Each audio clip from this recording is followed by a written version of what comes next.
ਪੰਜਾਬ ਨੇ ਸੰਗੀਤ ਦੀ ਦੁਨੀਆ ਨੂੰ ਚਾਹੇ ਬਹੁਤ ਵੱਡੇ ਵੱਡੇ ਨਾਮ ਦਿੱਤੇ, ਕਈ ਜਿਹੀਆਂ ਆਵਾਜ਼ਾਂ ਦਿੱਤੀਆਂ ਜਿਨ੍ਹਾਂ ਦਾ ਕਦੇ ਕੋਈ ਤੋੜ ਨਹੀਂ ਸੀ, ਪਰ ਹਰਭਜਨ ਮਾਨ ਦੀ ਇੱਕ ਅਜਿਹੀ ਆਵਾਜ਼ ਜਿਸਨੇ ਜੋ ਵੀ ਗਾਇਆ ਸਰੋਤਿਆਂ ਨੇ ਉਸ ਨੂੰ ਪ੍ਰਵਾਨ ਕੀਤਾ। ਹਰਭਜਨ ਮਾਨ ਚਾਹੇ ਅੱਜ ਸੰਗੀਤ ਦੀ ਦੁਨੀਆ ਦੇ ਵਿੱਚ 32 ਸਾਲ ਪੂਰੇ ਕਰ ਚੁੱਕਿਆ ਏ, ਪਰ ਜਿਹੜਾ ਜਲਵਾ ਹਰਭਜਨ ਮਾਨ ਦਾ ਅੱਜ ਤੋਂ 10-12 ਸਾਲ ਪਹਿਲਾਂ ਸੀ ਉਹ ਅੱਜ ਵੀ ਕਾਇਮ ਆ। ਕੁਝ ਦਿਨ ਪਹਿਲਾਂ ਹਰਭਜਨ ਮਾਨ ਨੇ ਪ੍ਰੈਸ ਕਾਨਫਰੰਸ ਕੀਤੀ ਜਿਸ ਦੇ ਵਿੱਚ ਉਹਨਾਂ ਵੱਲੋਂ ਇੱਕ ਆਉਣ ਵਾਲੀ ਨਵੀਂ ਫਿਲਮ PR ਬਾਰੇ ਜਾਣਕਾਰੀ ਦਿੱਤੀ ਗਈ। ਪਰ ਤੁਹਾਨੂੰ ਦੱਸਦੇ ਹਾਂ, ਬਹੁਤ ਸਾਰੇ ਨੌਜਵਾਨ ਹਰਭਜਨ ਮਾਨ ਬਣਨਾ ਚਾਹੁੰਦੇ ਆ। ਉਹਨਾਂ ਵਾਂਗੂ ਜਿੰਨੀਆਂ ਬੁਲੰਦੀਆਂ ਹਰਭਜਨ ਮਾਨ ਨੇ ਛੂਹੀਆਂ ਉਹਨਾਂ ਬੁਲੰਦੀਆਂ ਤੇ ਪਹੁੰਚਣਾ ਚਾਹੁੰਦੇ ਆ। ਪਰ ਅੱਜ ਹਰਭਜਨ ਮਾਨ ਦੀ ਜ਼ਿੰਦਗੀ ਦੇ ਅਣਛੂਹੇ ਕਿੱਸੇ ਤੁਹਾਡੇ ਨਾਲ ਸਾਂਝੇ ਕਰਦੇ ਹਾਂ। ਕਿੰਨਾ ਤੰਗੀਆਂ ਤੋਛੀਆਂ, ਕਿੰਨਾ ਮੁਸੀਬਤਾਂ ਤੋਂ ਬਾਅਦ ਬਣਿਆ ਹਰਭਜਨ ਮਾਨ। ਬਹੁਤ ਸਾਰੇ ਦਰਸ਼ਕ ਇਹ ਜਾਣਦੇ ਹੋਣਗੇ ਕਿ ਹਰਭਜਨ ਮਾਨ ਦਾ ਪਿੰਡ ਖੇਮੂ ਵਾਲਾ ਏ, ਪਰ ਹਰਭਜਨ ਮਾਨ ਤੇ ਕੀ ਵਾਵਾਂ ਵਗੀਆਂ ਇਹ ਬਹੁਤ ਘੱਟ ਸਰੋਤੇ ਜਾਣਦੇ ਹੋਣਗੇ।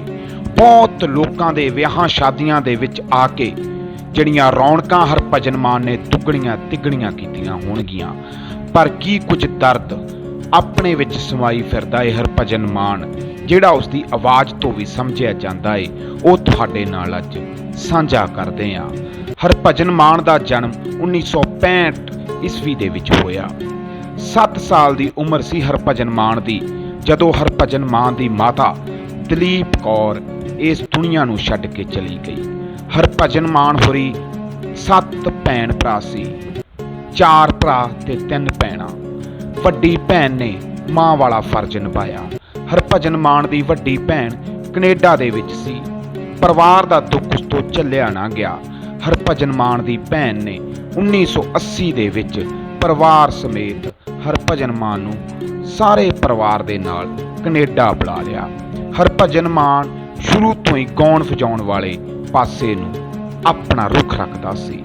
ਸ਼ੁਰੂ ਦੇ ਵਿੱਚ ਹਰਭਜਨ ਮਾਨ ਕਵਿਸ਼ਰੀ ਗਾਉਂਦਾ ਵੀ ਸੀ ਆਪਣੇ ਛੋਟੇ ਭਰਾ ਦੇ ਨਾਲ। ਹਰਭਜਨ ਮਾਨ ਦੀ ਇਹ ਸ਼ਖਸੀਅਤ ਨਿਖਾਰਨ ਦੇ ਵਿੱਚ ਸਭ ਤੋਂ ਵੱਡਾ ਯੋਗਦਾਨ ਪਾਇਆ ਕਰਨੈਲ ਸਿੰਘ ਪਾਰਸ ਨੇ। ਕਰਨੈਲ ਸਿੰਘ ਪਾਰਸ ਹਰਭਜਨ ਮਾਨ ਦੇ ਪਿਤਾ ਦਾ ਦੋਸਤ ਸੀ। ਹਰਨੇਕ ਸਿੰਘ ਮਾਨ ਹਰਭਜਨ ਮਾਨ ਦੇ ਪਿਤਾ ਸਨ। ਜਦੋਂ ਵੀ ਉਹ ਬਠਿੰਡਾ ਜ਼ਿਲ੍ਹੇ ਵਿੱਚ ਆਉਂਦੇ ਤਾਂ ਹਰਭਜਨ ਮਾਨ ਕੇ ਘਰੇ ਹੀ ਰੁਕਦੇ ਸਨ। ਕੈਨੇਡਾ ਦੇ ਵਿੱਚ ਵੀ ਹਰਭਜਨ ਮਾਨ ਨੂੰ ਗਾਇਕੀ ਵੱਲ ਪ੍ਰੇਰਿਤ ਕਰਨ ਦੇ ਲਈ ਕਰਨੈਲ ਸਿੰਘ ਪਾਰਸ ਦਾ ਅਹਿਮ ਯੋਗਦਾਨ ਆ। ਇਸ ਗੱਲ ਦਾ ਜ਼ਿਕਰ ਹਰਭਜਨ ਮਾਨ ਆਪਣੀਆਂ ਕਈ ਇੰਟਰਵਿਊਜ਼ ਅਤੇ ਸਟੇਜ ਤੇ ਵੀ ਇਹ ਗੱਲ ਸਾਂਝੀ ਕਰ ਚੁੱਕਿਆ ਹੈ। ਫਿਰ ਕਰਨੈਲ ਸਿੰਘ ਪਾਰਸ ਦੀ ਰਹਿਨੁਮਾਈ ਹੇਠ ਹਰਭਜਨ ਮਾਨ ਨੇ 1999 ਦੇ ਵਿੱਚ ਇੱਕ ਕੈਸਟ ਕੱਢੀ, ਪਰ ਉਹ ਉਨੀ ਨਾ ਚੱਲ ਸਕੀ। ਫਿਰ 1991 ਦੇ ਵਿੱਚ ਹਰਭਜਨ ਮਾਨ ਨੂੰ ਬੁਲੰਦੀਆਂ ਤੇ ਪਹੁੰਚਾਉਣ ਵਾਲੀ ਕੈਸਟ ਆਈ ਚਿੱਠੀਏ ਨੀ ਚਿੱਠੀਏ ਆਉਣ ਤੋਂ ਬਾਅਦ ਹਰਭਜਨ ਮਾਨ ਨੇ ਕਦੇ ਪਿੱਛੇ ਮੁੜ ਕੇ ਨਹੀਂ ਵੇਖਿਆ। ਹਰਭਜਨ ਮਾਨ ਨੇ ਉਹ ਕੰਮ ਕੀਤੇ ਜੋ ਕਦੇ ਕੋਈ ਕਰ ਨਹੀਂ ਸਕਿਆ।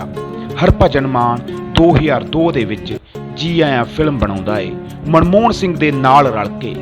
ਉਸ ਫਿਲਮ ਉਦੋਂ ਬਣਾਈ ਜਾਂਦੀ ਹੈ ਜਦੋਂ ਪੰਜਾਬੀ ਸਿਨੇਮਾ ਇੱਕ ਪਾਸੇ ਠੇ ਲੱਗਾ ਹੋਇਆ ਸੀ।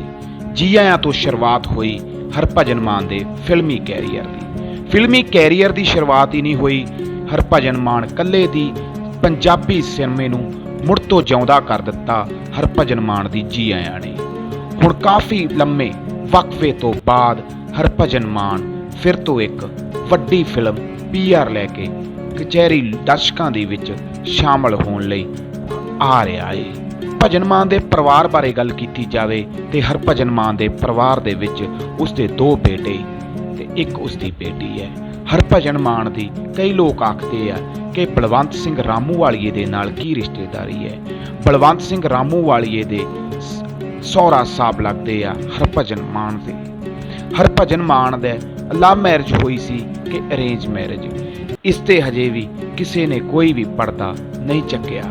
ਪਰ ਕਈ ਲੋਕ ਆਖਦੇ ਆ ਕਿ ਹਰਭਜਨ ਮਾਨ ਨੇ ਆਪਣਾ ਹਮਸਫਰ ਆਪ ਚੁਣਿਆ ਸੀ, ਜਾਣੀ ਕਿ ਲਵ ਮੈਰਿਜ ਹੋਈ ਸੀ ਤੇ ਵਾਈਫ ਦਾ ਨਾਂ ਹੈ ਹਰਮਨ ਮਾਨ।